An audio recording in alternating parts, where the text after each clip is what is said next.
আজকালকার সোশ্যাল মিডিয়ার যুগে এবং দেশে বিদেশে নানা রকম পলিটিক্যাল আনরেস্টের মধ্যে মেন্টাল কন্ডিশন ঠিক রাখা খুবই টাফ।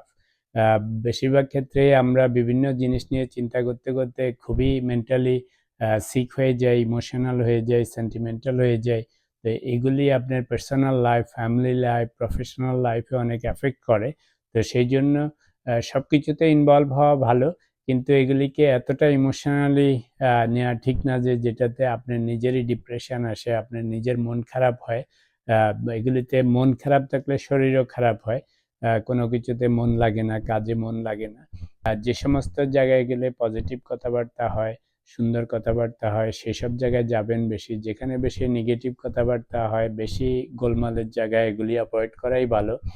যে সমস্ত মানুষের মধ্যে গেলে নিজের মনে একটু ফুর্তি থাকে, নিজেকে ভালো ফিল করেন, সেগুলিতে যাবেন বেশি। যেখানে গেলে কথাবার্তা বলে আরও বিরক্ত লাগে, সেসব জায়গায় অ্যাভয়েড করবেন।